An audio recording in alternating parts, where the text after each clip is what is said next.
Let's go!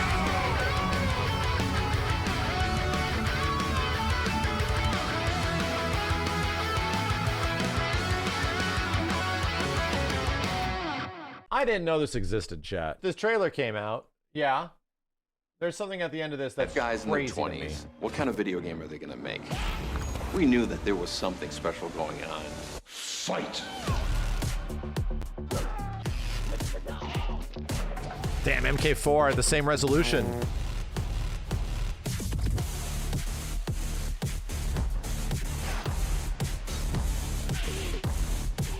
Fatality.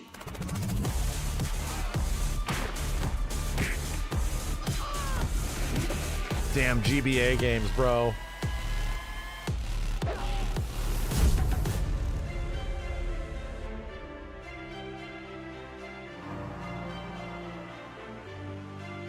This looks pretty crazy, the freedom man. that we were given to create that game in hindsight. Dude, 3D models of the friggin' like arcade cabinets. Look at this shit, dude. Fatality trainer. Look at this character. Look at this like stage select thing. Holy shit. This is very cool.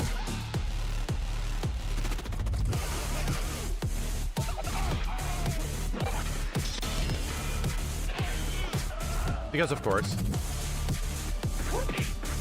Yeah, there's CRT filters. I think we expected that. Music player, sprites and character history. That's friggin' sick. This, bro, that is crazy to me. Seeing Sub-Zero fall down this pit and you can bring his ass back up, godlike. Like, seeing, because I have seen that screen possibly 700 times, okay? In a variety of different ways. It changes. Like, the background changes. He falls into lava later on and shit. So I have seen Sub-Zero make that fall so many times, and the fact that they brought it back for this PlayStation 1 that you can reverse it and like, he gets sucked back up. That is mad funny to me, bro. That is really funny. I wanted to make the noise in backwards. Get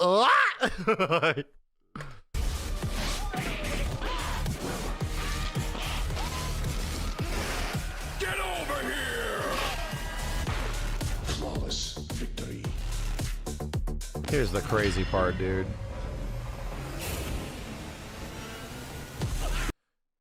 That is Noob Saibot. I don't even know if that background is in original UMK3, is it? That is Noob Saibot playable in UMK3 chat. Not Trilogy, UMK3. This is a weird version of UMK3 that was literally lost to time. I had to look into this. UMK3 WaveNet. And there's a ketchup and mustard video from years back. Let's just watch this together. Shout out to P&D K&M. Chat, this is Ketchup and Mustard. They are, in my opinion, the best NRS content creators, Mortal Kombat focused guys ever. Let's look at this. So let's realize how crazy this version of the game is, because what you just witnessed was, from what I understand, probably the only moving footage we've ever seen of this version of the game. It was in that trailer. And finally today, something I consider to be my personal holy grail of lost media. Something that briefly existed in the public domain but would seemingly vanish off the face of the earth, where all that's left are forum posts from those that were able to play at the time. There's no video of it. There's no screenshots of it. A unique version of UMK3 made for arcades, made for internet arcades back in the mid-90s. I am talking about Mortal Kombat 3, the WaveNet edition. Your first question is probably, what on earth is WaveNet?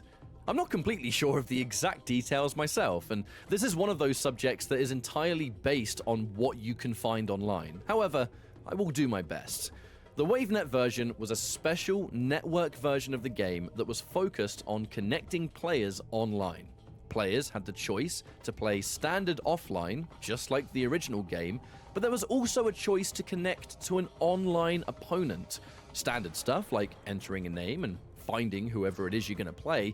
This isn't that weird. I'm literally, in this time frame in the mid-90s, I'm looking at a Sega Saturn Netlink edition. okay, from like 1996. There was also on Genesis, the Genesis Online adapter and shit. So these things had been around, like X-Band and things like that. They just weren't super popular, right? They were around, and even in arcades, there were some things like this, like Sega Channel type shit, but they never became relatively popular until like the Dreamcast era.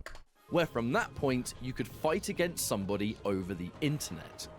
The story goes, and what can be seen from players at the time, is that it began as regular Mortal Kombat 3. It would eventually be upgraded to Ultimate Mortal Kombat 3. And then, and this is the big one, would receive a new version of the game, technically granting Ultimate Mortal Kombat 3 its final revision. So that's pretty crazy. Made by the developers themselves, the final revision of UMK3 that never saw the light of day, that was only specifically for a super specific arcade version that was made to be played online. Final updated UMK3, which is wild. And from what I understand, there's not even that many notes of what was involved because so few people ever had the experience to play this. There's not even a full comprehensive list of like patch notes of what actually changed from UMK3 to this one. Unseen by anybody that had never played on a WaveNet machine before, which is most people. This version was said to have a decent amount of changes to the gameplay itself, but because we have no footage of it, it entirely has to come down from the word of those that were around in the specific locations. Some of those changes included Striker's gun infinite being interrupted with an in-game message, Cabal's Nomad Dash had slower startup and it made some kind of loud noise on activation. Even Kung Lao could only perform spin mid-combo a limited number of times. Basically, they did what they could to address the infinites and even nerfed the best character in the game with a slower Nomad Dash. A slower dash, in theory, was a pretty big change considering the utility that it gave Cabal in the first place. But balance wasn't the only thing that the WaveNet version had tried to change around. Due to a good chunk of statements on forums from many years ago, this game was the only arcade version of Ultimate MK3 to have Noob Saibot as an official playable character, with the teleport slam being listed as a special. Yeah, and he's not a ninja, he's Kano. You see that? His silhouette is not a traditional MK ninja like you would see in Mortal Kombat Trilogy. In MK Trilogy, I think he is isn't he a reptile-like in that one? I'm not too sure. I have to go back and look. But anyway, yeah, it's like Kano Saibot. Move and a selection of dialer combos. Although some reports said you needed a combat code to play as him, some say it was kind of just like playing Human Smoke, but you had to hover over Kano first. Either way, Noob Saibot playable here was a pretty monumental thing for fans of the character, right? So, why didn't this kick off, and why do so many people still have no idea about it? Well, it was only location tested in Chicago and San Francisco.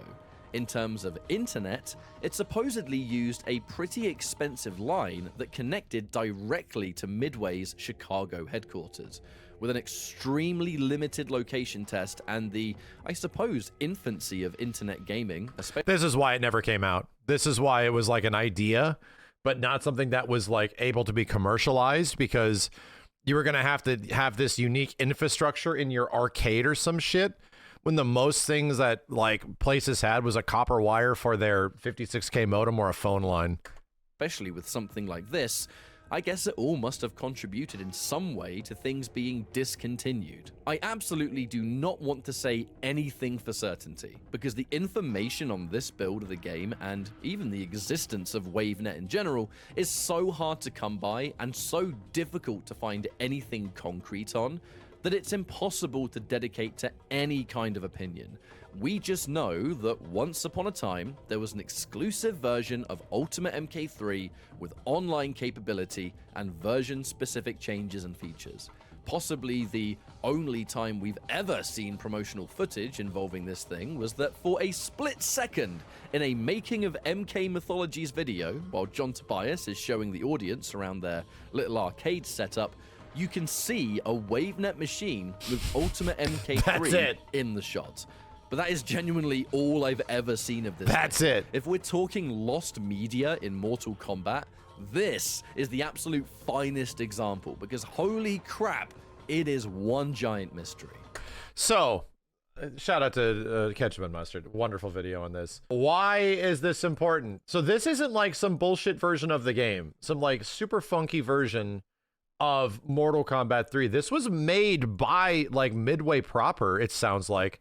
It was made by the original devs, and this thing is like literally like an official version of UMK3 updated that has never seen the light of day. And it is being included in this collection for the first time ever. My question is, I want to know, who had it, bro? This is Primal Rage 2 levels of insanity. Like, wait a minute, Tom Brady, like MK Tom Brady, of all people, had a working board of Primal Rage 2 sitting in his garage? What the dumb ass? Crazy shit like that, you know? So I'm like, dude, who had it? Who had the idea to include? I want to know. The fact that the dudes at Digital Eclipse were able to also dump the information on the board, if that was what it was, or if the dudes at Midway still somewhere somehow had the source code, which they might have. They might have had like legit source code, and they got the source code actually working in this emulation in some way, is still crazy. It's a version of the game that just does not exist. It's just, there's no ports of it, anything. It's just literally on an arcade board, and that's it. I think this is arguably one of the coolest things I have seen included in a collection of old games. This is the equivalent of Capcom being like, hey,